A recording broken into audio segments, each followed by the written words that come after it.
الحمد لله رب العالمين نحمده ونستعينه ونؤمن به ونتوكل عليه ونعوذ بالله من شرور أنفسنا ومن سيئات أعمالنا من يهده الله فلا مضل له ومن يضلله فلن تجد له وليا مرشدا اللهم صل على محمد وعلى آل محمد كما صليت على إبراهيم وعلى آل إبراهيم اللهم بارك على محمد وعلى آل محمد كما باركت على إبراهيم وعلى آل إبراهيم في العالمين إنك حميد مجيد ألا إن خير الهدي كتاب الله وخير الهدي هدي محمد صلى الله عليه وسلم وشر الأمور محدثاتها وكل محدثة بدعة وكل بدعة ضلالة وكل ضلالة في النار رب اشرح لي صدري ويسر لي أمري واحلل عقدة من لساني يفقهوا قولي أيها الناس أوصيكم وإياي أولا بتقوى الله يا أيها الذين آمنوا اتقوا الله حق تقاته ولا تموتن إلا وأنتم مسلمون أعوذ بالله من الشيطان الرجيم بسم الله الرحمن الرحيم إن عدة الشهور عند الله 12 شهرا في كتاب الله يوم خلق السماوات والأرض منها 4 حرم ذلك الدين القيم فلا تظلموا فيهن أنفسكم وقاتلوا المشركين كافة كما يقاتلونكم كافة واعلموا أن الله مع المتقين ബഹുമാന്യരായ സത്യവിശ്വാസികളെ വിശ്വാസിനികളെ, ജീവിതത്തിലെ എല്ലാ മേഖലകളിലും അള്ളാഹുവിൻ്റെ വിധികളും വിലക്കുകളും പാലിച്ചുകൊണ്ട് അള്ളാഹുവെ സൂക്ഷിച്ചുകൊണ്ട് മുത്തഖീങ്ങളായി ജീവിക്കണമെന്ന് എന്നോടും അനന്തരം നിങ്ങളോടും ഉപദേശിക്കുകയാണ്. ആദ്യമായി തഖ്വ കൊണ്ട് വസിയ്യത്ത് ചെയ്യുകയാണ്. അള്ളാഹു തആല നമുക്കെല്ലാവർക്കും തഖ്വയും ഈമാനുമുള്ള ജീവിതം നൽകി അനുഗ്രഹിക്കുമാറാവട്ടെ. ബഹുമാന്യരായ സഹോദരങ്ങളെ, സഹോദരിമാരെ, അള്ളാഹുവിൻ്റെ അതിമഹത്തായ അനുഗ്രഹത്താൽ പവിത്രമായ മുഹറം മാസത്തിലേക്കാണ് നാം പ്രവേശിച്ചിരിക്കുന്നത്. ഇസ്ലാമിക ഹിജറ വർഷ കലണ്ടറിലെ ഒന്നാമത്തെ മാസമായ മുഹറമിലേക്ക് നാം പ്രവേശിച്ചിരിക്കുന്നു. വിശുദ്ധ ഖുർആനിൽ അള്ളാഹു മാസങ്ങളെ സംബന്ധിച്ച് പറയുമ്പോൾ മുഹറം അടക്കമുള്ള ചില മാസങ്ങൾ പ്രത്യേകം പവിത്രമാണെന്ന് പറയുന്നുണ്ട്. അതാണ് ഖുർആനിലെ സൂറത്തു തൗബയിലെ 36-ാമത്തെ വചനത്തിൽ നിന്ന് നാം ഓതിയത്. ഇന്ന ഇദ്ദത്തശ് ശുഹൂരി ഇൻദല്ലാഹി 12 ശഹ്റൻ ഫീ കിതാബില്ലാഹ്.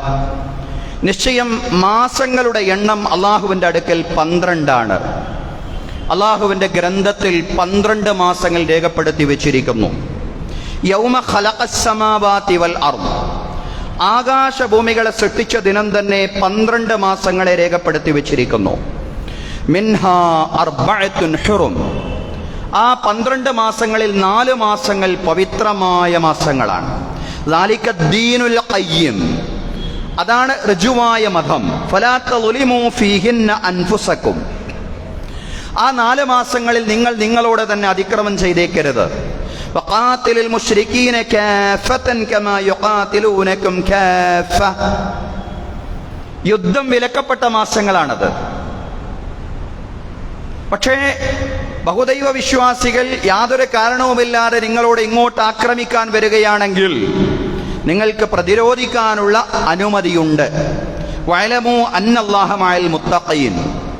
നിങ്ങൾ അറിയണം, നിശ്ചയം അല്ലാഹു തആല തഖ്വയുള്ള ആളുകളുടെ കൂടെയാണ്, സൂക്ഷ്മതയുള്ള ആളുകളുടെ കൂടെയാണ്. അല്ലാഹുവിൻ്റെ അടുക്കൽ മാസങ്ങളുടെ എണ്ണം 12 പറഞ്ഞതിന് ശേഷം 4 മാസങ്ങൾ പ്രത്യേകം പവിത്രമാണെന്ന് പറഞ്ഞു. ആ 4 മാസങ്ങളിൽ ഒന്നാമത്തേത് മുഹറമാണ്, മറ്റൊന്ന് റജബാണ്, മൂന്നാമത്തേത് ദുൽഖഅദയാണ്, 4-ാമത്തേത് ദുൽഹിജ്ജയാണ്. പവിത്രമായ ഒരു മാസത്തോടു കൂടിയാണ് ഹിജറ വർഷം തുടങ്ങുന്നതെങ്കിൽ പവിത്രമായൊരു മാസത്തോടു കൂടിയാണ് ഹിജറ വർഷം അവസാനിക്കുന്നത്. 4 പവിത്രമായ മാസങ്ങൾ: മുഹറം, റജബ്, ദുൽഖഅദ, ദുൽഹിജ്ജ. ഇങ്ങനെ 4 മാസങ്ങൾ പവിത്രമാണ്, പ്രത്യേകം പവിത്രമാണ് എന്ന് അല്ലാഹു തആല എടുത്തു പറയുകയാണ്. മുഹറം പവിത്രമാണെങ്കിൽ മുഹറമിൽ ഏറ്റവും പവിത്രമായ 2 ദിവസങ്ങളുണ്ട്. അതായത് മുഹറം 9 ഉം 10. 9-ലും 10-ലും പ്രത്യേകം നോമ്പെടുക്കൽ സുന്നത്താണ്, ഐച്ഛികമായി പുണ്യകർമ്മമാണ്.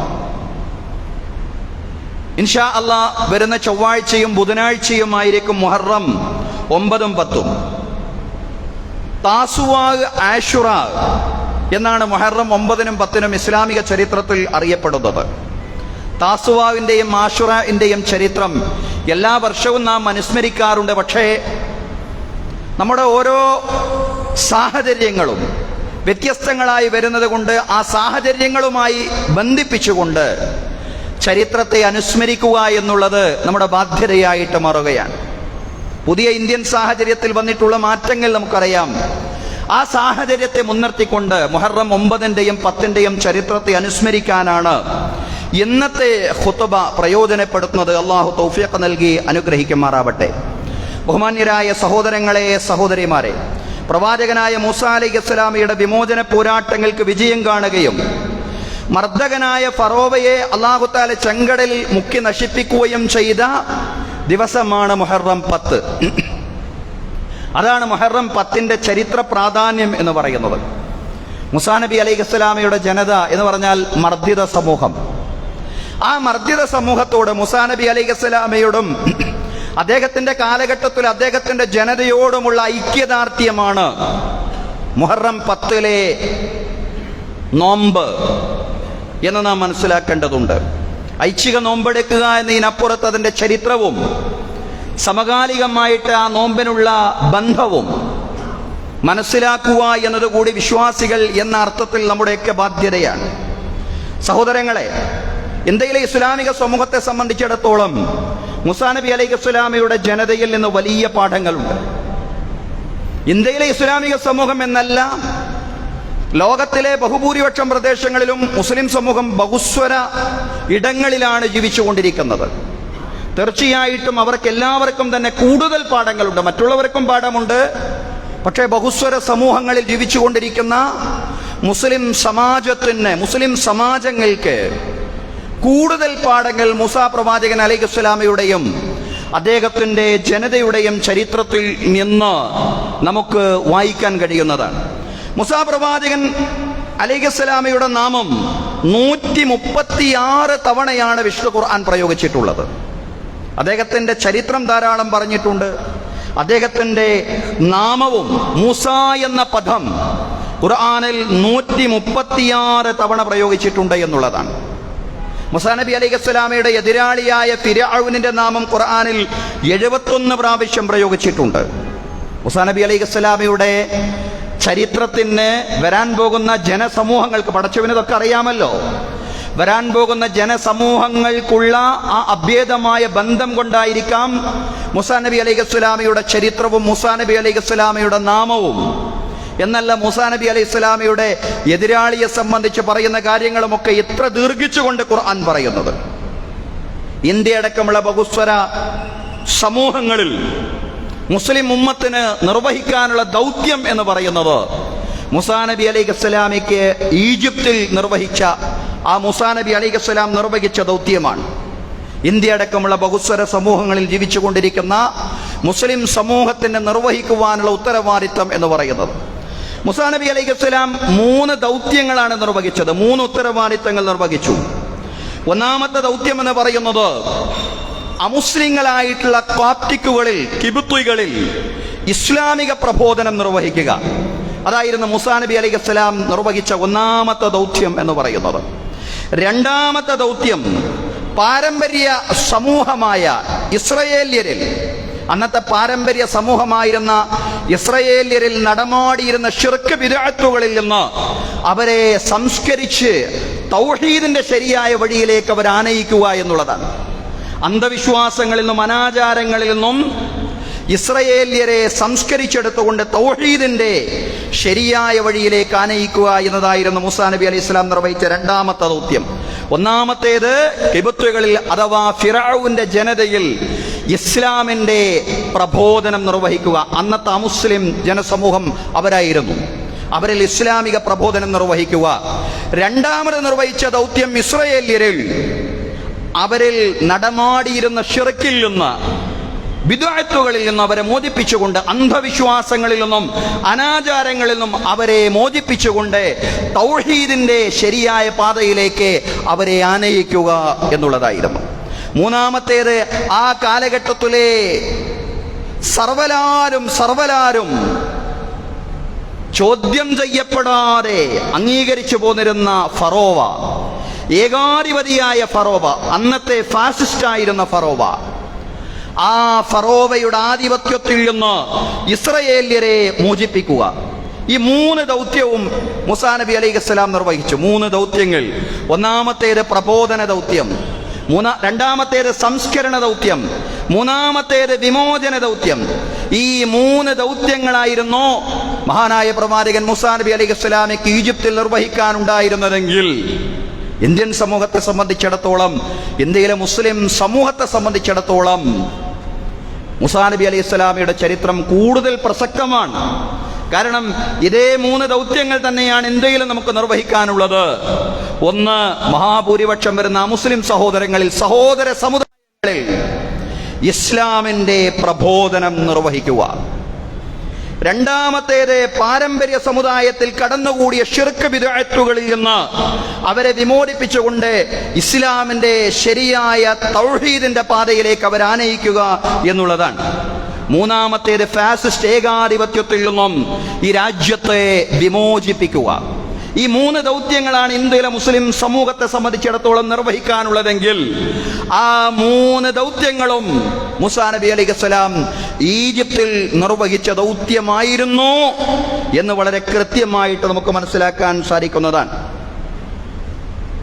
മൂസാ നബി അലൈഹിസ്സലാമയുടെ ആ ദൗത്യ നിർവഹണം വിജയം കാണുകയും ഏകാധിപതിയായ ഫറോവയെ അല്ലാഹു തആല നശിപ്പിക്കുകയും ചെയ്തു. ഫറോവയെ, ഫിർഔനെ, പല പേരുകളിലും ആ ഏകാധിപതിയെ വിശേഷിപ്പിക്കപ്പെടുന്നുണ്ട്. ഫിർഔൻ, ഫറോവ, ഫറവോൻ എന്നെല്ലാം വ്യത്യസ്തങ്ങളായിട്ടുള്ള വിശേഷണം നമുക്ക് കാണാൻ സാധിക്കുന്നതാണ്. മൂസാ നബി അലൈഹിസ്സലാമയുടെ വിമോചന സമരങ്ങൾ വിജയം കാണുകയും ഫറോവ എന്ന് പറയുന്ന ഏകാധിപതി എന്നേക്കുമായി നശിപ്പിക്കപ്പെടുകയും ചെയ്ത ദിനമാണ് മുഹറം 10, നമ്മൾ ആഷൂറ എന്ന് പറയുന്ന ദിനം. അതാണ് ഇസ്ലാമികമായി മുഹറം 10ന്റെ ഏക സവിശേഷത എന്ന് പറയുന്നത്. ഏകാധിപതിയായ ഫിർഔന്റെ ചരിത്രം ഖുർആൻ ധാരാളം പറയുന്നുണ്ട്. അദ്ദേഹത്തിന്റെ ഏകാധിപത്യത്തിന്റെയും ക്രൂരതയുടെയും ആഴങ്ങളിലേക്ക് ഖുർആൻ ധാരാളമായിട്ട് വിരൽ ചൂണ്ടുന്നുണ്ട്. ഇന്ന ഫിർഔന അലാ ഫിൽ അർദ് വജഅല അഹ്ലഹാ ശിയഅൻ യസ്തദ്ഇഫു ത്വായിഫത്തൻ മിൻഹും യുദബ്ബിഹു അബ്നാഅഹും വയസ്തഹീ നിസാഅഹും ഇന്നഹു കാന മിനൽ മുഫ്സിദീൻ. നിശ്ചയം ഫിർഔൻ ഭൂമിയിൽ അഹങ്കാരിയായിട്ട് എഴുന്നേറ്റ് നിന്നു. അദ്ദേഹം തന്റെ ജനതയെ വ്യത്യസ്ത വിഭാഗങ്ങളാക്കി, വർഗങ്ങളാക്കി തരംതിരിച്ചു. അവരിൽപ്പെട്ട ഒരു വിഭാഗം ആളുകൾ മറ്റേ വിഭാഗത്തെ അടിച്ചമർത്തി ദുർബലരാക്കി അവരുടെ ആൺമക്കളെ അറുകൊല ചെയ്യുകയും പെൺമക്കളെ ജീവിക്കാൻ അനുവദിക്കുകയും ചെയ്തു. നിശ്ചയം ഫിർഔൻ, ഫറോവ അരാജകവാദികളിൽപ്പെട്ടയാളായിരുന്നു, നാശകാരികളിൽപ്പെട്ടയാളായിരുന്നു, വംശീയതയായിരുന്നു ഫറോവയുടെ മുഖമുദ്ര എന്ന് പറയുന്ന ഖുർആൻ അങ്ങനെയാണ്. വംശീയതയായിരുന്നു ഫിർഔന്റെ മുഖമുദ്ര എന്ന് പറയുന്നത്.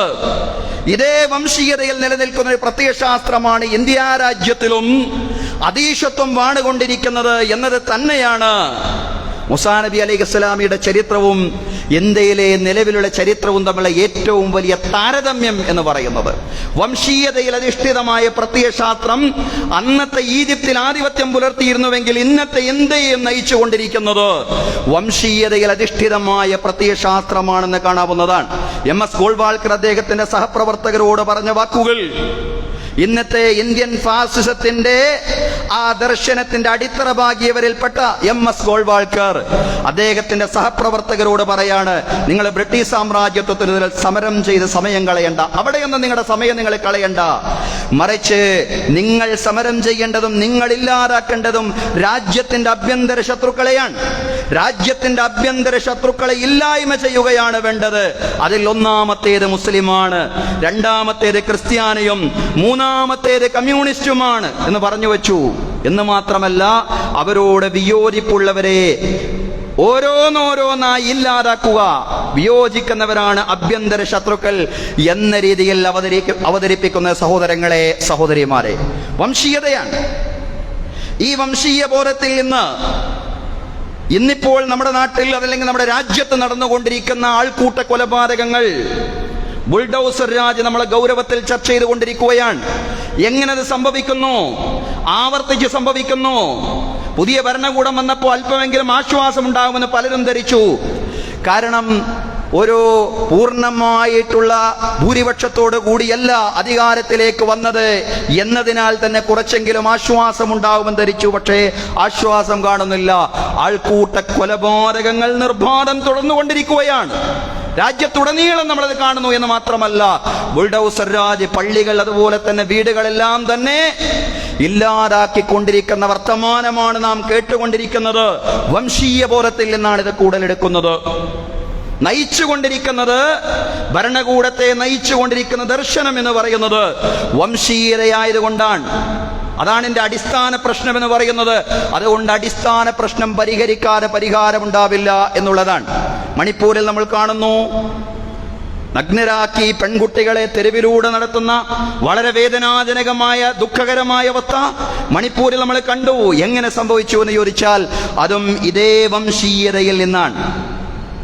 വിയോജിക്കുന്നവരെ ഇല്ലാതാക്കുക, തങ്ങളോട് എതിരഭിപ്രായമുള്ള ജനവിഭാഗങ്ങളെയെല്ലാം ഓരോന്നോരോന്നായിട്ട് ഇല്ലാതാക്കുക എന്ന പ്രത്യയശാസ്ത്രബോധമാണ് ഇത്തരം അക്രമങ്ങളിലേക്കെല്ലാം ആളുകളെ നയിക്കുന്നത് എന്ന് നമ്മൾ മനസ്സിലാക്കേണ്ടതുണ്ട്. പക്ഷേ വർഗീയതയെ വർഗീയത കൊണ്ട് പ്രതിരോധിക്കുക എന്നതല്ല പരിഹാരം എന്ന് നമ്മൾ തിരിച്ചറിയേണ്ടതുണ്ട്. ആ ഒരു പരിഹാരമല്ല മഹാനായ പ്രവാചകൻ മൂസാ നബി അലൈഹിസ്സലാം അവലംബിച്ചത്. മറിച്ച് ആ വർഗീയ ചിന്ത പൂർണ്ണമായും മാറ്റിവെച്ചുകൊണ്ട് തന്നെ ജനങ്ങളിലേക്ക് ഇറങ്ങണം, പ്രശ്നങ്ങൾ മനസ്സിലാക്കണം. പക്ഷേ പ്രശ്നത്തിന്റെ പരിഹാരം ആ പ്രശ്നമുണ്ടാക്കുന്ന ആളുകൾ ആവാഹിച്ചിട്ടുള്ള മാനസികാവസ്ഥയുമായിട്ട് ജനങ്ങളിലേക്ക് ഇറങ്ങലല്ല, മറിച്ച് അവർഗീയമായിട്ടുള്ള ഒരു മനസ്സോടുകൂടി തന്നെ, മാനവികമായ മനസ്സോടുകൂടി തന്നെ ഇസ്ലാമിന്റെ സുന്ദരമായ സന്ദേശം അതിന്റെ പ്രബോധകരായി, അതിന്റെ പ്രചാരകരായിട്ട് ഇറങ്ങുക എന്നുള്ളതാണ്. അങ്ങനെ ജനങ്ങളിലേക്ക് ഇറങ്ങാനാണ് മഹാനായ പ്രവാചകൻ മൂസാ നബി അലൈഹിസ്സലാമയോട് അല്ലാഹു തആല കൽപ്പിക്കുന്നത്. ഇദ്ഹബ ഇലാ ഫിർഔന ഇന്നഹു തഗാ. മൂസാ, നീ ഫിർഔന്റെ അടുക്കൽ പോകണം, നിശ്ചയം ഫിർഔൻ അതിക്രമകാരിയായിരിക്കുന്നു. ഫഖുൽ ഹൽ ലക ഇലാ അൻ തസക്കാ. നീ ഫിർഔന്റെ അടുക്കൽ ചെന്നുകൊണ്ട് ഫിർഔനോട് നീ ചോദിക്കണം, നിനക്ക് വിശുദ്ധനാവാൻ സമയമായില്ലേ? സംസ്കരണം നേടിയെടുക്കാൻ സമയമായില്ലേ?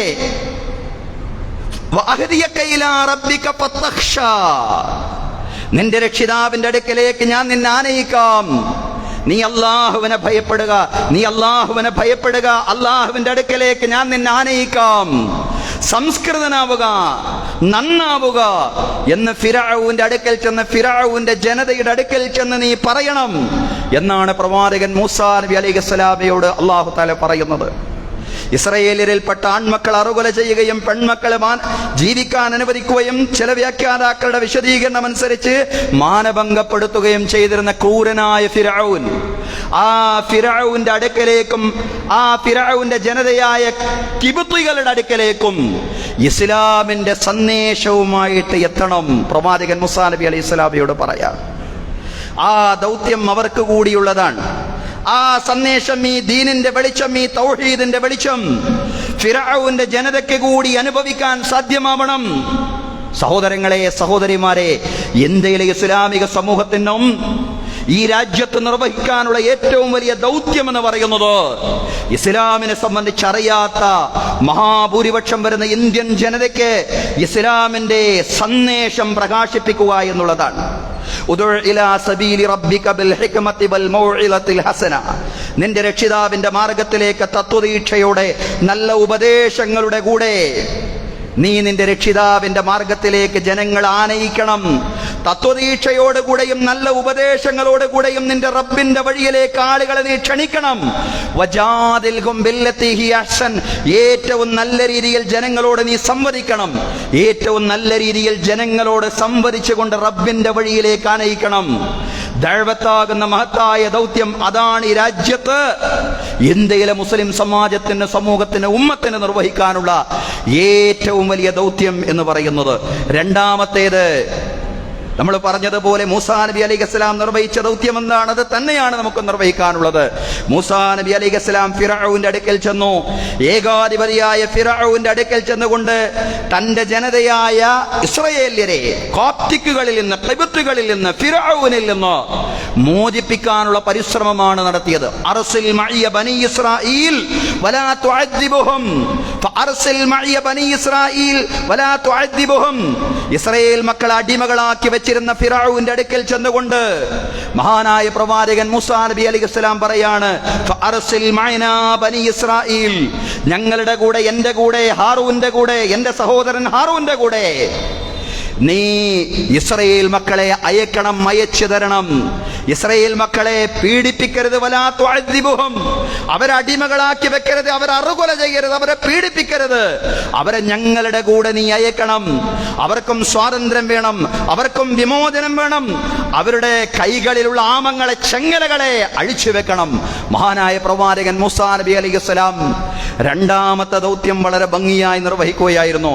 അതായത് ഇസ്രായേൽ മക്കളെ ഖിബ്തുകളിൽ നിന്ന്, ഫിർഔനിൽ നിന്ന് മോചിപ്പിക്കുക എന്ന് പറയുന്ന ആ മഹത്തായ ദൗത്യം, അതേ ദൗത്യമാണ് ഇന്ത്യ രാജ്യത്ത് മുസ്ലിം ഉമ്മത്തിന് നിർവഹിക്കാനുള്ളത്. വിമോചന ദൗത്യം. ഈ രാജ്യത്തെ ഫാസിസ്റ്റ് ഭരണകൂടം എന്ന് പറയുന്നത് മുസ്ലിങ്ങളുടെ മാത്രം അന്ധകനല്ല, മറിച്ച് ഈ രാജ്യത്തെ ഫാസിസ്റ്റ് ഭരണകൂടത്തിന്റെ എതിർപക്ഷത്ത്, അതല്ലെങ്കിൽ ഇരകളായി കഴിഞ്ഞുകൂടുന്ന ധാരാളം ജനവിഭാഗങ്ങളുണ്ട്. ദളിതരുണ്ട്, ആദിവാസികളുണ്ട്, ക്രൈസ്തവ ന്യൂനപക്ഷങ്ങൾ, മുസ്ലിം ന്യൂനപക്ഷങ്ങളുടെ കൂടെയുണ്ട്. ഇവരെല്ലാം തന്നെ രാജ്യത്ത് പീഡനങ്ങൾ അനുഭവിക്കുന്ന ജനവിഭാഗങ്ങളാണ്. ഈ രാജ്യത്തിന് മനോഹരമായ ഭരണഘടനയുണ്ട്. ആ ഭരണഘടനയെ മുൻനിർത്തിക്കൊണ്ട് ഈ രാജ്യത്തെ മർദ്ദനങ്ങളും പീഡനങ്ങളും അനുഭവിക്കുന്ന ജനവിഭാഗങ്ങളുടെ തുല്യതയ്ക്കും നീതിക്കും വേണ്ടി ശബ്ദിക്കൽ ഇന്ത്യയിലെ മുസ്ലിം ഉമ്മത്തിന്റെ ദൗത്യമാണ്. മഹാനായ പ്രവാചകൻ മൂസാ നബി അലൈഹിസ്സലാം ഈജിപ്തിൽ നിർവഹിച്ച ആ ദൗത്യത്തിന്റെ സമാനമായ ദൗത്യം ഇന്ത്യ രാജ്യത്ത് മുസ്ലിം സമാജത്തിനും നിർവഹിക്കാനുണ്ട്. സഹോദരങ്ങളെ, മൂന്നാമത്തെ ഒരു ദൗത്യം കൂടി പ്രവാചകൻ മൂസാ നബി അലൈഹിസ്സലാം ഈജിപ്തിൽ നിർവഹിച്ചു എന്ന് നമ്മൾ പറഞ്ഞു. അതായത് ഇസ്രായേലിലുള്ള സംസ്കരണ പ്രവർത്തനങ്ങൾ. ഇസ്രായേലിലുള്ള സംസ്കരണ പ്രവർത്തനങ്ങൾ മൂസാ നബി അലൈഹിസ്സലാം നിർവഹിച്ചുവെങ്കിൽ അതേ ദൗത്യം തന്നെ നമുക്കും ഇന്ത്യ രാജ്യത്ത് നിർവഹിക്കാനുണ്ട് എന്നുള്ളതാണ്. ആരായിരുന്നു ഇസ്രായേലിയർ? ഇന്ത്യയിലെ മുസ്ലിം സമൂഹത്തെ, പാരമ്പര്യ മുസ്ലിം സമൂഹത്തെ ഇസ്രായേലിയരുമായിട്ട് അന്ന് മൂസാ നബി അലൈഹിസ്സലാമിയുടെ കാലഘട്ടത്തിൽ ജീവിച്ചിരുന്ന ഇസ്രായേലിയരുമായിട്ടൊന്ന് തുലനം ചെയ്ത് നോക്കണം. സഹോദരങ്ങളെ, എന്തിനാണ് ബനു ഇസ്രായേലിന്റെ ചരിത്രം ഇത്രമാത്രം ഖുർആൻ വിശദീകരിച്ചത്? നിങ്ങൾ നോക്കിൻ. പുട്ടിൽ തേങ്ങയിടുന്നത് പോലെ എന്നൊരു പ്രയോഗം നമ്മൾ നടത്താറുണ്ട്. ഖുർആൻ അതുപോലെയാണ് ബനു ഇസ്രായേലിന്റെ ചരിത്രം ഇങ്ങനെ ധാരാളമായിട്ട് വിശദീകരിക്കുന്നു. അത്രയ്ക്കും പാഠങ്ങൾ ബനു ഇസ്രായേലിയുടെ ചരിത്രത്തിൽ നിന്ന് മുസ്ലിം സമൂഹത്തിനുണ്ട് എന്നുള്ളതാണ്.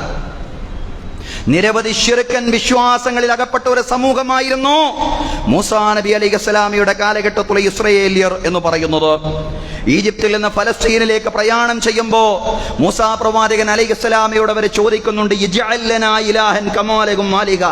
ഒരുപാട് ആളുകൾ ഒരുപാട് വിഗ്രഹങ്ങൾ ഇങ്ങനെ ആരാധിച്ചിരിക്കുന്നത് കാണുമ്പോൾ, ഒരുപാട് വിഗ്രഹങ്ങൾ ആളുകൾ ആരാധിക്കുന്നത് കാണുമ്പോൾ മൂസാ പ്രവാചകൻ അലൈഹിസ്സലാമിയോട് തന്റെ ജനതയായ ഇസ്രായേലിയരെ ചോദിക്കുകയാണ്, ഇജ്അൽ ലനാ ഇലാഹൻ കമാ ലഹും ആലിഹ. അവർക്കൊക്കെ ധാരാളം ദൈവങ്ങളുണ്ടല്ലോ മൂസ, ഞങ്ങൾക്കും ദൈവങ്ങളെത്താ. ഇതെന്താ എപ്പോഴും ഒരു യഹോവയെ സംബന്ധിച്ച് മാത്രം ഇങ്ങനെ പറഞ്ഞുകൊണ്ടിരിക്കുന്നു, എപ്പോഴും ഒരു അള്ളാഹുവിനെ കുറിച്ച് മാത്രം പറഞ്ഞുകൊണ്ടിരിക്കുന്നു. അവർക്കൊരുപാട് പടച്ചവൻ, അവർക്കൊരുപാട് ദൈവങ്ങളുള്ളതുപോലെ ഞങ്ങൾക്കും കുറച്ചൊക്കെ വിഗ്രഹങ്ങളെയും അതുപോലെ തന്നെ കുറച്ചൊക്കെ ദൈവങ്ങളെയും ഞങ്ങൾക്കും താ. ഞങ്ങൾക്കൊരു അള്ളാഹു മാത്രം മതിയോ? ഞങ്ങൾക്കും കുറെ ഇലാഹുകളെത്താ എന്ന് ചോദിക്കുകയാണ്. ആരാണ് ഈ ജനവിഭാഗം? ആരാണ് ഇസ്രായേലിയർ? അള്ളാഹുവിന് പുറമെ വേറെയും ഇലാഹുകളെ വേണം എന്ന് ചോദിച്ച ഇസ്രായേലിയർ ആരാണ്? നൂറ്റാണ്ടുകളായി പ്രവാചകന്മാരുടെ പാരമ്പര്യം അവകാശപ്പെടുന്ന ഒരു ജനത. അവരാ ചോദിച്ചത്, ഞങ്ങൾക്കും വേറെ ഇലാഹുകളെ വേണം. പക്ഷേ ഈ ചോദ്യം ഉന്നയിച്ചപ്പോ മൂസാ നബി അലൈഹിസ്സലാം നിങ്ങൾ ഇസ്ലാമിൽ നിന്ന് പുറത്തുപോയി എന്ന് പറഞ്ഞോ? പറഞ്ഞില്ല. നിങ്ങൾ മുശ്രിക്കായി, കാഫിറായി എന്നൊന്നും പറഞ്ഞില്ല.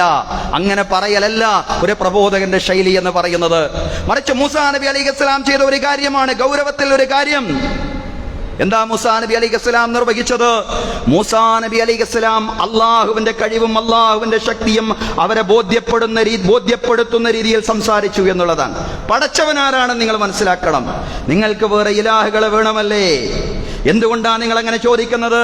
നിങ്ങൾ അള്ളാഹുവിനെ കുറിച്ച് അറിയാതെ പോയത് കൊണ്ടാണ്. നിങ്ങൾ പടച്ചവനെ കുറിച്ച് മനസ്സിലാക്കേണ്ടതുപോലെ മനസ്സിലാക്കിയിട്ടില്ല. അള്ളാഹുവിനെ നിങ്ങൾ കണക്കാക്കേണ്ടതുപോലെ കണക്കാക്കിയിട്ടില്ല. അവരെ ഇസ്ലാമിൽ നിന്ന് പുറന്തള്ളിയതൊന്നുമില്ല, അതുകൊണ്ട് കാര്യമില്ല. മറിച്ച് അവർ അകപ്പെട്ട അമളിയെ സംബന്ധിച്ച്, അബദ്ധത്തെ സംബന്ധിച്ച്, അള്ളാഹുവെ സംബന്ധിച്ചുള്ള അവരുടെ അജ്ഞതയെ സംബന്ധിച്ച് അവരെ ബോധ്യപ്പെടുത്തുകയാണ്. ഖാല ഇന്നകും ഖൗമുൻ തജ്ഹലൂൻ. മൂസാ നബി അലൈഹിസ്സലാം പറഞ്ഞു, നിങ്ങൾ വിവരമില്ലാത്ത ജനവിഭാഗമായി മാറിയല്ലോ. ഇന്ന ഹൗലായി മുതബ്ബറും മാ ഫീഹി വബാതിലും മാ കാനൂ യഅമലൂൻ. ഈ ജനത ഒരുപാട് വിഗ്രഹങ്ങളെ വെച്ച് ആരാധിക്കുന്ന നിങ്ങൾ കാണുമ്പോൾ ആ വിഗ്രഹങ്ങൾക്ക് തുല്യമായിട്ടുള്ള ദൈവങ്ങൾ നിങ്ങൾക്ക് വേണമെന്നാണ് നിങ്ങൾ എന്നോട് ആവശ്യപ്പെടുന്നത്. എന്നാൽ നിങ്ങൾ മനസ്സിലാക്കുക, ഈ ജനതയുണ്ടല്ലോ, അള്ളാഹുവിനെ പുറമെ ആരാധിക്കുന്ന ജനവിഭാഗങ്ങളുണ്ടല്ലോ, അവരുടെ ചെയ്തികളാൽ അവർ നശിച്ചു പോകുന്നതാണ്. അവര് പ്രവർത്തിക്കുന്ന കാര്യങ്ങളെല്ലാം നിഷ്ഫലമായി പോകുന്നതാണ്.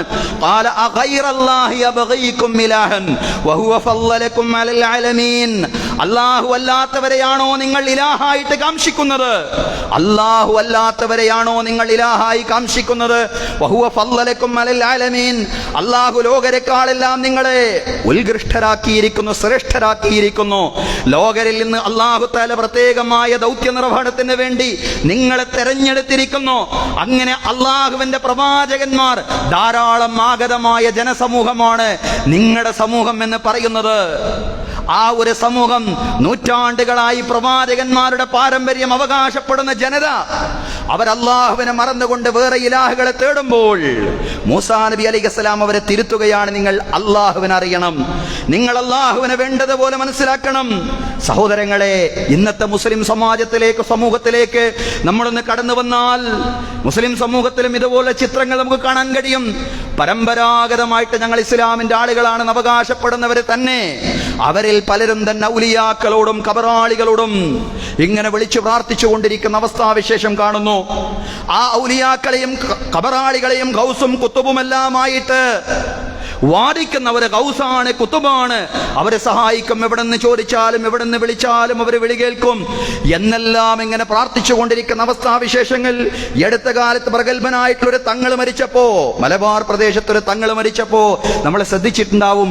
ആദ്യത്തെ ദിവസം അദ്ദേഹത്തിന്റെ ഖബർ എങ്ങനെയായിരുന്നു, രണ്ടാമത്തെ ദിവസം ഖബർ എങ്ങനെയായിരുന്നു, മൂന്നാമത്തെ ദിവസം അദ്ദേഹത്തിന്റെ ഖബർ ഏത് പരുവത്തിലായി, ആ രീതിയിലൊക്കെ ഖബറാരാധനയിലേക്ക് ആളുകൾ ആനയിക്കുന്ന രീതിയിൽ ഖബറുകൾ ഇങ്ങനെ മോടി പിടിപ്പിച്ചുകൊണ്ട് അതിലേക്ക് ജനങ്ങളെ, ആരാധനയിലേക്ക് ജനങ്ങൾ ആകൃഷ്ടരാക്കുന്ന രീതിയിൽ ജനങ്ങളെ കൊണ്ടുവരികയും അങ്ങനെ ഈ ഖബറിനെ പിടിച്ചുകൊണ്ട് ആളുകളെ മുത്തം വെക്കുകയും ചെയ്യുന്ന അവസ്ഥാവിശേഷം ഇതൊക്കെ ചെയ്തുകൊണ്ടിരിക്കുന്ന ആരെന്ന് ചോദിച്ചാൽ പാരമ്പര്യമായിട്ട് മുസ്ലിങ്ങളാണെന്ന് അവകാശപ്പെടുന്ന ആളുകൾ തന്നെയാണ് ചെയ്തുകൊണ്ടിരിക്കുന്നത്. ബനൂ ഇസ്രായേലിലും അങ്ങനെ തന്നെയായിരുന്നു. നൂറ്റാണ്ടുകളുടെ പാരമ്പര്യം ഇസ്ലാമിൽ അവർക്കുണ്ടായിരുന്നു എന്നുള്ളതാണ്. പക്ഷേ അതുകൊണ്ട് മാത്രം തൗഹീദിന്റെ വാഹകരായിട്ട് ആളുകൾ മാറില്ല. സഹോദരങ്ങളെ, ഇസ്രായേൽ ഈജിപ്തിലെ ഭൂരിപക്ഷ സമുദായമായ കോപ്റ്റിക്കുകളിൽ നിന്ന്, കിബുത്തുകളിൽ നിന്ന് പലതും കടമെടുത്തതുപോലെ ഇന്ത്യയിലെ മുസ്ലിം സമൂഹത്തെ സംബന്ധിച്ചിടത്തോളവും ഭൂരിപക്ഷ സമൂഹത്തിൽ നിന്ന് പലതും കടമെടുത്തിട്ടുണ്ട്. അവരുടെ വിശ്വാസത്തിലേക്ക് കടന്നു വന്നിട്ടുണ്ട്, സങ്കലനമായിട്ടുണ്ട്, ഒരു സങ്കരയിനം വിശ്വാസമായിട്ട് പലപ്പോഴും വിശ്വാസം മാറിയിട്ടുണ്ട്, പലരുടെയും വിശ്വാസം മാറിയിട്ടുണ്ട് എന്നുള്ളതാണ്. ഇസ്രായേലിയർ അകപ്പെട്ട അബദ്ധം തന്നെയാണ്. കാരണം കിബുത്തുകളുടെ കൂടെ കുറെ കാലം ജീവിച്ചപ്പോൾ കിബുത്തുകളിൽ നിന്നും പല വിശ്വാസങ്ങളും കടമെടുത്തു ഇസ്രായേലിയർ. ബഹുസ്വര സമൂഹത്തിൽ ജീവിക്കുമ്പോൾ ബഹുസ്വരതയുടേതായിട്ടുള്ള ഒരുപാട് ആദരവുകളും ബഹുമാനങ്ങളും പരസ്പരം അങ്ങോട്ടും ഇങ്ങോട്ടും വെച്ചു പുലർത്തണം എന്നതോടൊപ്പം തന്നെ വിശ്വാസപരമായ വ്യതിരിക്തതകൾ തിരിച്ചറിയണം. ഇസ്ലാമിന്റെ തൗഹീദ് എന്താണ്, ശിർക്കിൽ നിന്നും എങ്ങനെയെല്ലാം അത് വേറിട്ട് നിൽക്കുന്നു, അള്ളാഹുവിലുള്ള വിശ്വാസം അള്ളാഹു അല്ലാത്തവരുടെ വിശ്വാസത്തിൽ നിന്ന് എങ്ങനെയെല്ലാം വേറിട്ട് നിൽക്കുന്നു എന്ന് കൃത്യമായിട്ട് അഖീദയെ, വിശ്വാസത്തെ, തൗഹീദിനെ അതിന്റെ ശരിയായ ബോധ്യത്തിൽ അറിഞ്ഞിട്ടില്ല എങ്കിൽ പല അബദ്ധങ്ങളിലും അകപ്പെട്ടു പോകും എന്നുള്ളതാണ്. കാലപ്പഴക്കം കൊണ്ടോ ബാഹ്യാന്തര ശക്തികളുടെ സമ്മർദ്ദം കൊണ്ടോ ഇന്ത്യൻ മുസ്ലിങ്ങളുടെ ജീവിതത്തിലേക്കും തൗഹീദിന് നിരക്കാത്ത പലതും കടന്നുകൂടിയിട്ടുണ്ട് എന്നുള്ളതാണ് വർത്തമാനകാല മുസ്ലിം സമൂഹത്തെ മനസ്സിലാക്കുമ്പോൾ നമുക്ക് കാണാൻ കഴിയുക. പക്ഷെ ഇങ്ങനെയൊക്കെ കാണുമ്പോൾ ഒരു കടന്നാക്രമണത്തിന്റെ ശൈലി നമ്മൾ സ്വീകരിക്കേണ്ടതില്ല. ഒരു കടന്നാക്രമണത്തിന്റെ ശൈലി സ്വീകരിക്കാതെ, മൂസാ നബി അങ്ങനെ തന്നെയല്ലേ ചെയ്തത്? മൂസാ നബി അവരെ കാഫിറുകൾ എന്ന് പറഞ്ഞില്ല, മൂസാ നബി അവരെ മുശ്രിക്കുകൾ എന്ന് പറഞ്ഞ് മുദ്രയടിച്ചില്ല. മറിച്ച് അള്ളാഹുവിന്റെ ശക്തിയും അവന്റെ അനുഗ്രഹങ്ങളും അവരെ ബോധ്യപ്പെടുത്തുകയാണ് ചെയ്തത്. ഇന്ത്യയിലെ മുസ്ലിം സമാജത്തിൽ നമുക്ക് നിർവഹിക്കാനുള്ളതും അതാണ്. ആരെയും ഇസ്ലാമിൽ നിന്ന് പുറത്താക്കാനും അകത്താക്കാനും ഒന്നും നമുക്ക് അധികാരമില്ല. അതൊക്കെ പടച്ചവന് മാത്രം അധികാരപ്പെട്ട സംഗതിയാണ്. അതിലൊന്നും നമ്മൾ കൈവെക്കണ്ട. മറിച്ച് അള്ളാഹുവിന്റെ കഴിവും അവന്റെ ശക്തിയും ജനങ്ങളെ ബോധ്യപ്പെടുത്തുക എന്നുള്ളതാണ് ഇന്ത്യയിലെ ഇസ്ലാമിക സമൂഹത്തിൽ നമുക്ക് നിർവഹിക്കുവാനുള്ള ആ ദൗത്യമാണ് ഇസ്ലാഹ് അഥവാ സംസ്കരണം എന്ന് പറയുന്നത്. സമുദായത്തിന്റെ ഐക്യവും സമുദായത്തിന്റെ ഭദ്രതയും സമുദായത്തിന്റെ കെട്ടുറപ്പും തകർന്നു പോവാത്ത രീതിയിൽ സമുദായത്തിന്റെ എതിരാളികൾക്ക് പന്താടാൻ വിട്ടുകൊടുക്കാത്ത രീതിയിൽ ഇസ്ലാമിന്റെ ഇസ്ലാഹ് അഥവാ സംസ്കരണ പ്രവർത്തനങ്ങൾ നിർവഹിക്കണം എന്ന് തന്നെയാണ് പ്രവാചകൻ മൂസാ നബി അലൈഹി സ്വലാമിയുടെ ചരിത്രം നമ്മെ പഠിപ്പിക്കുന്നത്. തൗറാത്ത് വാങ്ങാൻ പോയി. തൗറാത്ത് സ്വീകരിക്കാൻ മൂസാ പ്രവാചകൻ അലൈഹി സ്വലാം ഇസ്രായേൽ സമൂഹത്തിൽ നിന്ന് വിട്ടുനിന്നു. ആ വിട്ടുനിന്ന തക്കം നോക്കി, സമയം നോക്കി പൗരോഹിത്യത്തിന്റെ ഇടപെടലുണ്ടായി. സാമരി ഇടപെട്ടു, പശുക്കുട്ടിയെ ഉണ്ടാക്കി. പശുക്കുട്ടിയെ ആരാധിക്കുന്ന അവസ്ഥയിലേക്ക് ഇസ്രായേലിയരിൽപ്പെട്ട ചില ആളുകൾ മാറി എന്നുള്ളതാണ്. ഇസ്രായേലിയർ പശുക്കുട്ടിയെ ആരാധിക്കാൻ തുടങ്ങി. തിരിച്ചു വന്നപ്പോൾ ഈ രംഗമാണ് മൂസാ നബി അലൈഹിസ്സലാം കാണുന്നത്. മൂസാ നബി അലൈഹിസ്സലാം ഹാറൂൻ നബി അലൈഹിസ്സലാമിയുടെ താടിക്ക് പിടിച്ചുകൊണ്ട് ചോദ്യം ചെയ്യുകയാണ്. ഹാറൂൻ, എന്തുകൊണ്ട് നീ ശിർക്കിനെ എതിർത്തില്ല? ഇത്ര വലിയ കൊടിയ പാതകം ഇസ്രായേൽ മക്കളിൽ ഉണ്ടായിട്ടും ശിർക്ക് എന്ന് പറയുന്ന ഈ ഗൗരവപ്പെട്ട പാപത്തിൽ നിന്ന്, മഹാപാതകത്തിൽ നിന്ന് എന്തുകൊണ്ട് ഈ ജനതയെ നീ തടഞ്ഞില്ല എന്ന് പ്രവാചകൻ മൂസാ നബി അലൈഹിസ്സലാം ഹാറൂൻ നബി അലൈഹിസ്സലാമിയെ വിളിച്ചുകൊണ്ട് പറയുമ്പോ മൂസാ നബി അലൈഹി സ്വലാമയോട് ഹാറൂൻ നബി അലൈഹി സ്വലാം പറഞ്ഞ ഒരു സംഗതിയുണ്ട്. നീ എന്റെ താടിക്കും തലക്കും പിടിച്ചുകൊണ്ട് എന്നെ ഉപദ്രവിക്കല്ല സഹോദരാ. ഞാനവരെ തടയാതിരുന്നിട്ടില്ല. ഞാൻ എന്റെ കഴിവിന്റെ പരമാവധി അവരെ ശിർക്കിൽ നിന്ന് തടഞ്ഞു. പക്ഷേ ഇസ്രായേലിയർ, എന്റെ ഈ പ്രബോധനത്തിന്റെ പേരിൽ ഇസ്രായേലിയർ അവർ വിഘടിച്ചു പോകുന്ന ഒരവസ്ഥ ഉണ്ടാവാൻ പാടില്ല. ഇന്നി ഖശീതു അൻ തഖൂല ഫറഖത ബൈന ബനി ഇസ്രായീൽ. ഇന്നി ഖശീതു അൻ തഖൂല, നിശ്ചയം ഞാൻ ഭയപ്പെട്ടു നീ പറഞ്ഞേക്കുമോ എന്ന്. നീ മടങ്ങി വന്നാൽ നീ പറഞ്ഞേക്കും ഫറഖത ബൈന ബനി ഇസ്രായീൽ, ഇസ്രായേൽ മക്കളെ നീ ഭിന്നിപ്പിച്ചു എന്ന് നീ പറഞ്ഞേക്കുമോ എന്ന് ഞാൻ ഭയപ്പെട്ടു. ഹാറൂൻ നബി അലൈഹി സ്വലാം പറയാണ്, ശിർക്കിനെ തടയാതിരിക്കാൻ ന്യായമില്ല. ശിർക്ക് എവിടെ കണ്ടാലും ശിർക്കിനെ തടയണം. ശിർക്കിൽ നിന്ന് ആളുകളെ, വിശ്വാസികൾ അകറ്റണം. ഇസ്ലാഹി പ്രവർത്തനങ്ങൾ, സംസ്കരണ പ്രവർത്തനങ്ങൾ വളരെ ഭംഗിയായി നിർവഹിക്കുക എന്നത് ഇസ്ലാമിക സമൂഹത്തിന്റെ ചുമതലയാണ്. പക്ഷേ അതിന് ഒരു നയപരമായ രീതി ഉണ്ടാവണം. അതിനൊരു നല്ല രീതി ഉണ്ടാവണം. സമൂഹം വിഘടിച്ചു പോവാത്ത അവസ്ഥയിൽ സമൂഹത്തിൽ നിലനിൽക്കുന്ന ഒരു ഭിന്നിപ്പുണ്ട്.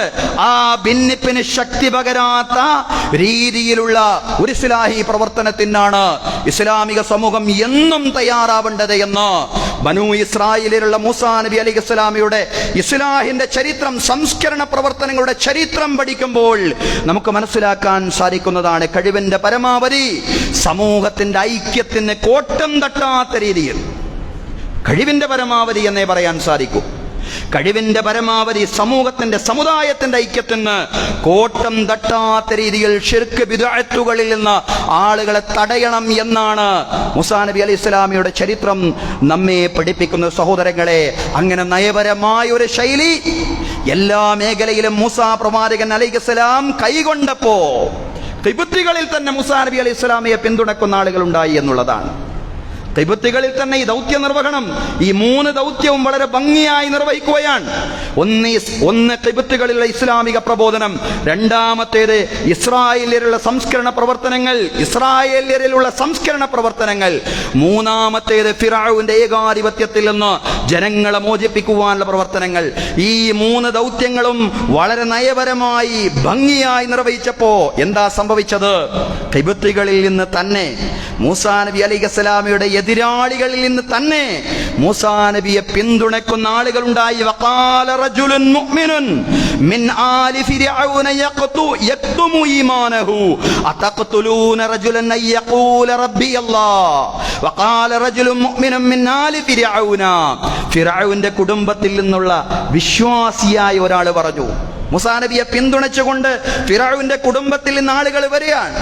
യക്തുമു ഈമാനഹു, വിശ്വാസം ഒളിപ്പിച്ചു വെച്ചിരുന്നു ആ മനുഷ്യൻ. വിശ്വാസം ഒളിപ്പിച്ചു വെച്ച ഫിറഔന്റെ കുടുംബത്തിൽ നിന്നുള്ള ഒരു മനുഷ്യൻ മുന്നോട്ട് വന്ന് പറയാണ്, അതഖ്തുലൂന റജുലൻ അൻ യഖൂല റബ്ബി അല്ലാഹ്, എന്റെ രക്ഷിതാവ് അല്ലാഹു ആണെന്ന് പറഞ്ഞതിന്റെ പേരിൽ ഈ മൂസയെ നിങ്ങൾ വധിക്കുകയാണോ, വധിക്കാൻ ശ്രമിക്കുകയാണോ? എന്റെ രക്ഷിതാവ് അല്ലാഹു ആണെന്ന് പറഞ്ഞതിന്റെ പേരിൽ മാത്രം ഈ മനുഷ്യനെ നിങ്ങൾ വധിക്കുകയാണോ? ആരാ ചോദിച്ചത്? ആല് ഫിർഔനിൽ നിന്നുള്ള, ഫിർഔന്റെ കുടുംബത്തിൽ നിന്നുള്ള ഒരാൾ ചോദിച്ചു എന്നുള്ളതാണ്. സഹോദരങ്ങളെ, സഹോദരിമാരെ, വംശീയതയുടെ അടിത്തറയിൽ അക്രമം അഴിച്ചുവിടുമ്പോ അതിനെ ചോദ്യം ചെയ്യാൻ കോപ്റ്റിക്കുകളിൽ നിന്ന് തന്നെ, ഖിബ്തികളിൽ നിന്ന് തന്നെ ആളുകൾ ഉണ്ടായി, ആളുകൾ രംഗത്ത് വന്നു എന്നാണ് ചരിത്രം പഠിപ്പിക്കുന്നതെങ്കിൽ ഇന്ത്യൻ സമൂഹത്തിൽ നമ്മളത് പലവരും കണ്ടതാണ്. ഗുജറാത്ത് കലാപത്തിൽ അതിന്റെ ശേഷം അതിനെതിരെ ശക്തമായ പ്രതിഷേധവുമായി ഹൈന്ദവ സഹോദരങ്ങൾ ഒരുപാട് രംഗത്ത് വന്നു എന്നുള്ളതാണ്. അറബി ശ്രീകുമാറിനെ പോലെ, ടീസ്റ്റാ സെറ്റിൽവാദിനെ പോലുള്ള ആക്ടിവിസ്റ്റുകൾ രംഗത്ത് വന്നു അതിനെ ചോദ്യം ചെയ്തുകൊണ്ട്. അവരെന്ന് മുസ്ലിങ്ങളായിരുന്നില്ല. തീർച്ചയായും നാം നമ്മുടെ ദൗത്യം നിർവഹിക്കുമ്പോ മറ്റുള്ള ജനവിഭാഗങ്ങളുടെയും പിന്തുണ, സുമനസ്സുകളുടെ പിന്തുണ ആ വിഷയത്തിൽ നേടിയെടുക്കുവാൻ സാധിക്കും. അത് സാധിച്ചു പ്രവാചകൻ മൂസാ നബി അലൈഹിസ്സലാമിക്കെങ്കിൽ വർത്തമാനകാല ഇന്ത്യയിലും അത് സാധ്യമാവും. ഇന്ത്യയിലെന്ന് മാത്രമല്ല, ലോകത്തെല്ലായിടത്തും അത് സാധ്യമാവും. സുമനസ്സുകൾ ഒരിക്കലും തന്നെ മർദ്ദക ഭരണകൂടത്തെ ഇഷ്ടപ്പെടുന്നില്ല എന്ന ആധുനിക തെരഞ്ഞെടുപ്പ് വിജയ വാർത്തകൾ നമ്മെ അറിയിക്കുകയാണ്. ഇന്ത്യയിൽ നടന്ന തെരഞ്ഞെടുപ്പ് മാത്രമല്ല, ഫ്രാൻസിൽ ഈ അടുത്ത കാലത്ത് നടന്ന തെരഞ്ഞെടുപ്പിലെല്ലാം തന്നെ, അതുപോലെ ഈ അടുത്ത കാലത്ത് പല രാജ്യങ്ങളിലും നടന്ന തെരഞ്ഞെടുപ്പ് ഫലം എടുത്തു നോക്കിയാൽ വംശീയ മർദ്ദക ഭരണകൂടങ്ങളെ, ഡിവൈഡ് ആൻഡ് റൂൾ, ഭിന്നിപ്പിച്ചു ഭരിക്കുക എന്ന ആശയവുമായിട്ട് മുന്നോട്ട് പോകുന്ന ഭരണകൂടങ്ങളെ ജനങ്ങൾ പിന്തുണയ്ക്കുന്നില്ല. അവയ്ക്കെതിരെ വിധിയെഴുതാൻ ജനങ്ങൾ മുന്നോട്ട് വരുന്നു എന്നുള്ളതാണ്. അതാണ് സഹോദരങ്ങളെ, നാം ദൗത്യ നിർവഹണവുമായി മുന്നോട്ട് പോയി കഴിഞ്ഞാൽ തീർച്ചയായിട്ടും മഹാഭൂരിപക്ഷം വരുന്ന നല്ല മനസ്സുള്ള ആളുകൾ പിന്തുണയ്ക്കും, ആ ഒരു ആശയത്തെ ശക്തിപ്പെടുത്തും എന്നുള്ളതാണ്. ബനു ഇസ്രായേലരെ നശിപ്പിക്കാൻ, മൂസാ പ്രവാചകൻ അലൈഹിസ്സലാമയെ നശിപ്പിക്കുവാൻ, മൂസാ നബി അലൈഹിസ്സലാമിൽ വിശ്വസിക്കുകയും അദ്ദേഹത്തെ പിന്തുണയ്ക്കുകയും ചെയ്യുന്ന മുഴുവൻ ആളുകളെയും നശിപ്പിക്കുവാൻ വേണ്ടി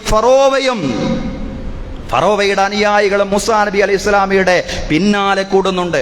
ആശയപരമായിട്ട് അവരെ തോൽപ്പിക്കാൻ കഴിയുന്നില്ല, ആശയപരമായിട്ട് അവരെ പരാജയപ്പെടുത്താൻ കഴിയുന്നില്ല. മൂസാ പ്രവാചകൻ അലൈഹിസ്സലാം അള്ളാഹുവിന്റെ ദൂതനാണെന്നുള്ള വ്യക്തമായ ദൃഷ്ടാന്തങ്ങൾ അവതീർണമായി. മൂസാ നബി അലൈഹിസ്സലാമിയുടെ മുഅ്ജിസത്ത്, അള്ളാഹു മൂസാ നബി അലൈഹിസ്സലാമിയിലൂടെ അവതരിപ്പിച്ച അള്ളാഹുവിന്റെ ദൃഷ്ടാന്തം, ആ വടി നിലത്തിട്ടപ്പോ അവരുടെ കൃത്രിമ പാമ്പുകളെ മുഴുവൻ കിബത്തുകൾ, അവരുടെ മാരണക്കാർ ഉണ്ടാക്കി വെച്ച കൃത്രിമ പാമ്പുകളെ മുഴുവൻ വിഴുങ്ങി.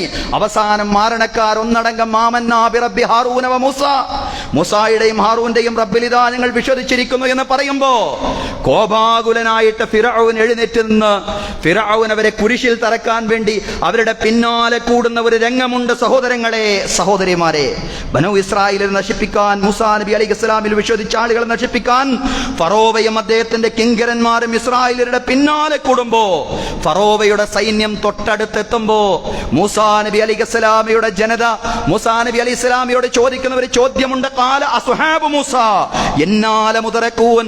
മൂസാ നബി അലൈഹിസ്സലാമിയുടെ ആളുകൾ പറയാണ്, യന്നാല മുദറകൂൻ, നമ്മൾ പിടികൂടപ്പെട്ടത് തന്നെ.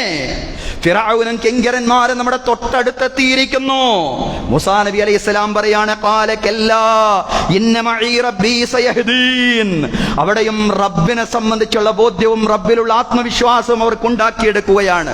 ഖാല കല്ലാ, തൊട്ടടുത്ത് വരെ എത്തിയിട്ടുണ്ട്,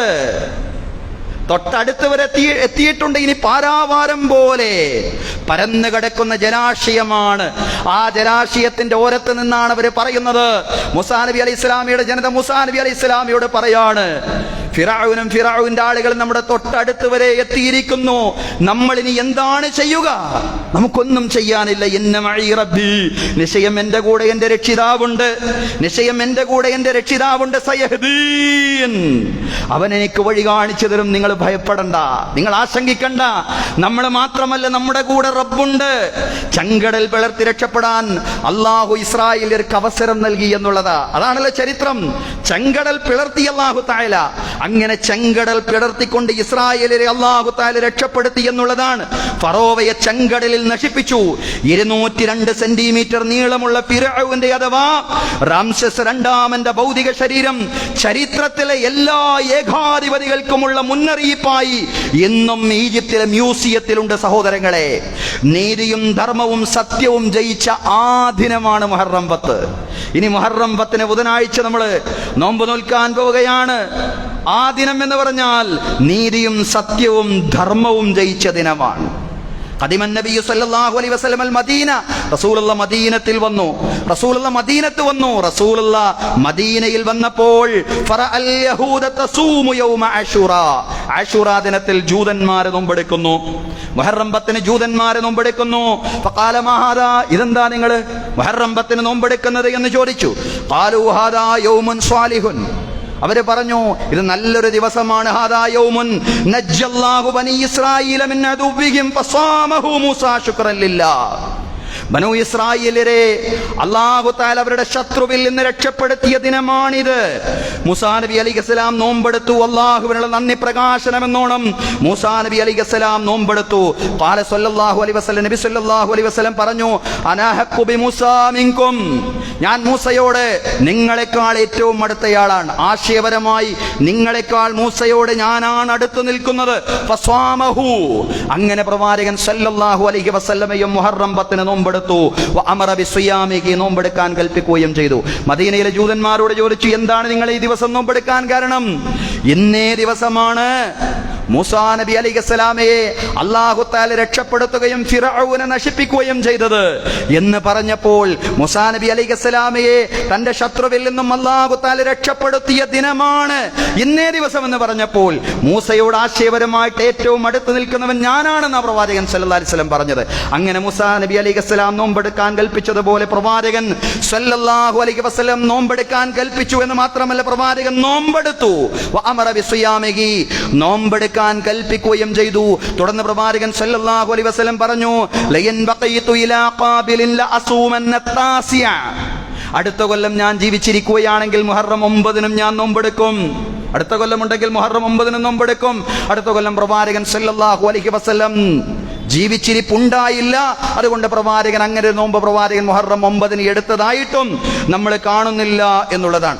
എന്നാൽ പോലും മുഹറം 9 10 നോമ്പുണ്ട്. കാരണം ഞാൻ ജീവിച്ചിരിക്കുകയാണെങ്കിൽ നോമ്പെടുക്കുമെന്ന് റസൂലുള്ളാഹി പറഞ്ഞതുകൊണ്ട് മുഹറം 9 10 നോമ്പെടുക്കുക എന്ന് പറയുന്ന പ്രബലമായ സുന്നത്താണ്. ഒരിക്കൽ കൂടി ആവർത്തിക്കുന്നു, വരുന്ന ബുധനാഴ്ചയും ചൊവ്വാഴ്ചയുമാണ്, ചൊവ്വയും ബുധനുമാണ് മുഹറം 9 10 സിയാമു യൗമി ആശൂറ അഹ്തസിബു അലല്ലാഹി അയ്യുകഫിറ സനതല്ലതി ഖബല, കഴിഞ്ഞുപോയ ഒരു വർഷത്തെ പാപം മായ്ച്ചു കളയും എന്നുള്ളതാണ് ആശൂറ നോമ്പിന്റെ മഹത്വം എന്ന് പറയുന്നത്. കഴിഞ്ഞുപോയ ഒരു വർഷത്തെ പാപം മുഴുവൻ മായ്ച്ചു കളയും ആശൂറ നോമ്പിലൂടെ. മൂസാ നബി അലൈഹിസ്സലാമിക്ക് നൽകിയ വിജയം അദ്ദേഹത്തിന്റെ പ്രവർത്തനങ്ങളുടെ വിജയമായിരുന്നു എന്നതോടൊപ്പം അള്ളാഹുവിന്റെ ഭാഗത്തു നിന്നുള്ള വിജയം കൂടിയായിരുന്നു. ഇത് അള്ളാഹുവിന്റെ തീരുമാനമായിരുന്നു. ആ വിജയം ഫിറഔൻ എന്നേക്കുമായി നശിപ്പിക്കപ്പെട്ടത് അള്ളാഹുവിന്റെ തീരുമാനത്തിന്റെ ഭാഗമായിരുന്നു എന്ന് ഖുർആൻ പറയാണ്. വനുരീദു അൻ നമുന്ന അലല്ലദീന സ്തുളഇഫു വനജഅലഹും അഇമ്മതൻ വനജഅലഹുൽ വാരിഥീൻ വനുമക്കിന ലഹും ഫിൽ അർളി വനുരീദു ولنري فرعون وهامان وجنودهما ما كانوا يحذرون ونريد أن نمن على الذين استضعفوا ദുർബല ജനവിഭാഗത്തിന് അനുഗ്രഹം ചെയ്യണമെന്നാണ് അല്ലാഹു ഉദ്ദേശിക്കുന്നത്. അല്ലാഹുവിന്റെ തീരുമാനം അതാണ്. വനജഅലഹും അഇമ്മത്തൻ വനജഅലഹുൽ വാരിസീൻ. ദുർബല ജനവിഭാഗത്തെ ലോകത്തിന്റെ നായകന്മാരും അനന്തരഗാമികളുമാക്കി മാറ്റണമെന്നും വനുമക്കിന ലഹും ഫിൽ അർളി, ഭൂമിയിൽ അവർ അധികാരികളാക്കി മാറ്റണം എന്നാണ് അല്ലാഹു തആല തീരുമാനിച്ചിട്ടുള്ളത്. വനുരിയ ഫിർഔന വഹാമാന വജുനൂദഹുമാ മാ കാനൂ യഹ്ദറൂൻ. ഫിർഔനമാരും ഹാമാനുമാരും എന്താണോ ഭയപ്പെടുന്നത് അത് തന്നെ ഭൂമിയിൽ സംഭവിക്കും. മൂസാ നബി അലൈഹിസ്സലാമിയുടെ ശത്രുവായ ഫിർഔനും ഹാമാനും എന്താണോ ഭയപ്പെട്ടത് അത് സംഭവിച്ചു. ആ വിമോചനം സാധ്യമായി എങ്കിൽ നാം മനസ്സിലാക്കുക, അഭിനവ ഫറോവമാരും അഭിനവ ഹാമാന്മാരും എന്താണോ ഭയപ്പെടുന്നത് അതും ഇവിടെ സംഭവിക്കുക തന്നെ ചെയ്യും. പക്ഷേ 3 ദൗത്യങ്ങൾ ഭംഗിയായി നിർവഹിക്കുക, അത് ഇസ്രായേലിൽ പ്രവാചകൻ മൂസാ നബി അലൈഹി ഇസ്ലാം നിർവഹിച്ച ദൗത്യമാണ്. ആ 3 ദൗത്യങ്ങളിൽ ഒന്ന് ബഹുസ്വര സമൂഹത്തിൽ നിർവഹിക്കാനുള്ള ഇസ്ലാമിക പ്രബോധനമാണ്. രണ്ടാമത്തേത് ഇസ്ലാമിക സമൂഹത്തിൽ നിർവഹിക്കാനുള്ള സംസ്കരണ പ്രവർത്തനങ്ങളാണ്. മൂന്നാമത്തേത് ഏകാധിപത്യത്തിൽ നിന്ന്, ഫാസിസത്തിൽ നിന്ന് ജനങ്ങളെ വിമോചിപ്പിക്കുവാനുള്ള പ്രവർത്തനങ്ങളാണ്. ഈ 3 ദൗത്യങ്ങളും ഭംഗിയായി നിർവഹിക്കുവാൻ പ്രവാചകൻ മൂസാ നബി അലൈഹിസ്സലാം നിർവഹിച്ച ആ മാതൃകയിൽ നിന്ന് വെളിച്ചം ഉൾക്കൊണ്ടുകൊണ്ട് ആ ദൗത്യം നിർവഹിക്കുവാൻ റബ്ബ് തആല അതുപോലെ തന്നെ പ്രവാചകൻ സല്ലല്ലാഹു അലൈഹി വസല്ലം നിർവഹിച്ച ആ മാതൃകയിൽ നിന്ന്, ആ ഉത്തമ മാതൃകയിൽ നിന്ന് വെളിച്ചം സ്വീകരിച്ചുകൊണ്ട് ആ ദൗത്യം നിർവഹിക്കുവാൻ റബ്ബ് തആല നമുക്ക് തൗഫീഖ് നൽകി അനുഗ്രഹിക്കുമാറാവട്ടെ. അഖൂലു ഖൗലി ഹാദാ വ അസ്തഗ്ഫിറുല്ലാഹ ലീ വലക്കും. ഇന്നല്ലാഹ വ മലായികതഹു യുസല്ലൂന അലൻ നബി യാ അയ്യുഹല്ലദീന ആമനൂ സ്വല്ലൂ അലൈഹി വസല്ലിമൂ തസ്ലീമാ.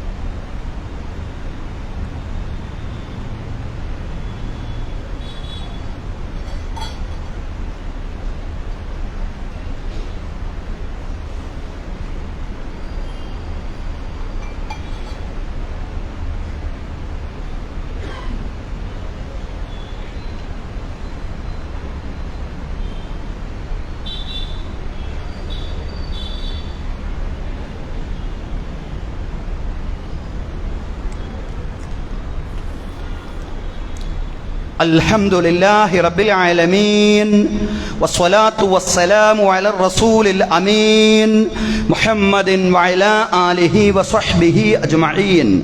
أيها الناس أوصيكم وإياي ثانيا بتقوى الله. أعوذ بالله من الشيطان الرجيم. بسم الله الرحمن الرحيم.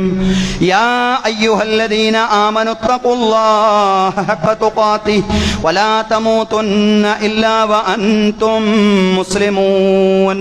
ബഹുമാന്യരായ സത്യവിശ്വാസികളെ, വിശ്വാസിനികളെ, ജീവിതത്തിലെ എല്ലാ മേഖലകളിലും അള്ളാഹുവിന്റെ വിധികളും വിലക്കുകളും പാലിച്ചുകൊണ്ട് അള്ളാഹുവെ സൂക്ഷിച്ചുകൊണ്ട് മുത്തഖീങ്ങളായി ജീവിക്കുവാൻ എന്നോടും അനന്തരം നിങ്ങളോടും ഒരിക്കൽ കൂടി ഉപദേശിക്കുകയാണ്. തഖ്വ കൊണ്ട് വസിയ്യത്ത് ചെയ്യുകയാണ്. അള്ളാഹു തആല നമുക്ക് എല്ലാവർക്കും തഖ്വയും ഈമാനുമുള്ള ജീവിതം നൽകി അനുഗ്രഹിക്കുമാറാവട്ടെ. അള്ളാഹു നമ്മെ ഇവിടെ ഒരുമിച്ച് കൂട്ടിയതുപോലെ നാളെ അവന്റെ നിരവധി അനുഗ്രഹങ്ങൾ നിറഞ്ഞ ജന്നാത്തുൽ ഫിർദൗസിലും ഒരുമിച്ച് കൂട്ടുമാറാവട്ടെ. അള്ളാഹു തആല നമ്മുടെ എല്ലാ പ്രവർത്തനങ്ങളും അവന്റെ പ്രീതിയിലും അവന്റെ പൊരുത്തത്തിലുമാക്കി തീർക്കുമാറാവട്ടെ. നമ്മിൽ നിന്ന് മരണപ്പെട്ടു പോയി നമ്മുടെ മാതാപിതാക്കൾ, ബന്ധു, മിത്രാദികൾ, അയൽവാസികൾ എല്ലാവർക്കും അള്ളാഹു മഗ്ഫിറത്തും റഹ്മത്തും നൽകി അനുഗ്രഹിക്കുമാറാവട്ടെ. അവരുടെയും നമ്മുടെയും ബർസഖി ജീവിതം അള്ളാഹു കണ്ണെത്താ ദൂരത്തോളം വിശാലമാക്കി തരുമാറാവട്ടെ. അള്ളാഹു അവന്റെ അർശിന്റെ രാജസിംഹാസനത്തിന്റെ നിഴൽ നേടിയെടുക്കുന്നവരിൽ നമ്മെ എല്ലാവരെയും ഉൾപ്പെടുത്തി അനുഗ്രഹിക്കുമാറാവട്ടെ. വലതു കൈയിൽ ഗ്രന്ഥം നേടിയെടുക്കുന്നവരുടെ കൂട്ടത്തിലും റസൂലുള്ളാഹി സ്വല്ലല്ലാഹു അലൈഹി വസല്ലമയുടെ ശഫാഅത്തുൽ ഉലമായുടെ ഭാഗമാവുന്നവരുടെ ഗണത്തിലും സിറാത്തിലൂടെ മിന്നൽ വേഗത്തിൽ പ്രയാണം ചെയ്യുന്നവരുടെ ഗണത്തിലും അതുപോലെ തന്നെ ഫിർദൗസിൽ പ്രവാചകന്മാരോടൊപ്പം, സുദ്ദീഖുകളോടൊപ്പം, ശുഹദാക്കളോടൊപ്പം, സ്വാലിഹീങ്ങളോടൊപ്പം, മാതാപിതാക്കളോടൊപ്പം, മക്കളോടൊപ്പം ശാശ്വതമായി സംഗമിക്കുന്നവരുടെ കൂട്ടത്തിലും പ്രവാചകൻ സ്വല്ലല്ലാഹു അലൈഹി വസല്ലമയുടെ കരങ്ങളിൽ നിന്ന് ഹൗദുൽ കൗസറിന്റെ മഹത്തായ പാനീയം വാങ്ങിച്ചു കുടിക്കുന്നവരുടെ ഗണത്തിലും റബ്ബ് തആല നമ്മെ എല്ലാവരെയും ഉൾപ്പെടുത്തി അനുഗ്രഹിക്കുമാറാവട്ടെ. നമ്മുടെ ഭാര്യ സന്താനങ്ങളിൽ അള്ളാഹു കൺകുളിർമ പ്രദാനം ചെയ്യുമാറാവട്ടെ. നമ്മുടെ മക്കൾ അള്ളാഹു താല സജ്ജനങ്ങളാക്കി മാറ്റുമാറാവട്ടെ. അള്ളാഹു താല രോഗങ്ങളിൽ നിന്നും പ്രയാസങ്ങളിൽ നിന്നും ജീവിച്ചിരിക്കുന്ന നമ്മുടെ മാതാപിതാക്കളെ രക്ഷപ്പെടുത്തി അനുഗ്രഹിക്കുമാറാവട്ടെ. ആരോഗ്യത്തോടുകൂടിയുള്ള ദീർഘായുസ് നൽകി അള്ളാഹു താല നമ്മുടെ മാതാപിതാക്കളെ പ്രത്യേകമായി അനുഗ്രഹിക്കുമാറാവട്ടെ. കടങ്ങളിൽ നിന്നും സാമ്പത്തിക ബുദ്ധിമുട്ടുകളിൽ നിന്നും അള്ളാഹു താല നമ്മെ എല്ലാവരെയും രക്ഷപ്പെടുത്തി അനുഗ്രഹിക്കുമാറാവട്ടെ. അപകട മരണങ്ങളിൽ നിന്നും, പെട്ടെന്നുള്ള മരണങ്ങളിൽ നിന്നും, മാരകമായ രോഗങ്ങളിൽ നിന്നും, മറ്റെല്ലാ ദുരിതങ്ങളിൽ നിന്നും, പരീക്ഷണങ്ങളിൽ നിന്നും അള്ളാഹു താല നമ്മയും നമ്മുടെ കുടുംബാംഗങ്ങളെയും നമ്മോട് ബന്ധപ്പെട്ട മുഴുവൻ ആളുകളെയും രക്ഷപ്പെടുത്തി അനുഗ്രഹിക്കുമാറാവട്ടെ. അല്ലാഹുമ്മ റദ്ദ അൻ അബീ ബക്കർ വഉമർ വഉസ്മാൻ വഅലി വഅൻ ബഖിയത്തി സ്വഹാബത്തി വസ്വഹാബിയ്യത്തി കുല്ലിഹിം അജ്മഈൻ. അല്ലാഹുമ്മ ഗഫിർ ലിൽ മുഅ്മിനീന വൽ മുഅ്മിനാത്ത് വൽ മുസ്ലിമീന വൽ മുസ്ലിമാത്ത് അൽ അഹ്യാ മിൻഹും വൽ അംവാത്ത് ഇന്നക മുജീബു ദഅവാതി യാ ഖാദിയൽ ഹാജാത്ത്. അല്ലാഹുമ്മ അജ്ർനാ മിനൻ നാർ, അല്ലാഹുമ്മ അജ്ർനാ മിനൻ നാർ, അല്ലാഹുമ്മ അജ്ർനാ മിനൻ നാർ. അല്ലാഹുമ്മ ലാ തുഅദ്ദിബ്നാ ബിൻ നാർ വലാ തജ്അൽനാ മിൻ ഹതബിൻ നാർ ഇന്നഹാ ബിഅസദ് ദാർ വബിഅസൽ മത്വാ വബിഅസൽ ഖറാർ. അല്ലാഹുമ്മ ലാ തജ്അൽ ഫീ ഖുലൂബിനാ ഗില്ലൻ ലില്ലദീന ആമനൂ റബ്ബനാ ഇന്നക അൻത റഊഫുർ റഹീം. റബ്ബനാ ആതിനാ ഫിദ് ദുനിയാ ഹസന വഫിൽ ആഖിറതി ഹസനതൻ വഖിനാ അദാബൻ നാർ. വസ്സല്ലല്ലാഹു അലാ സയ്യിദിനാ മുഹമ്മദിൻ വഅലാ ആലിഹി വസ്വഹ്ബിഹി അജ്മഈൻ വൽഹംദുലില്ലാഹി റബ്ബിൽ ആലമീൻ.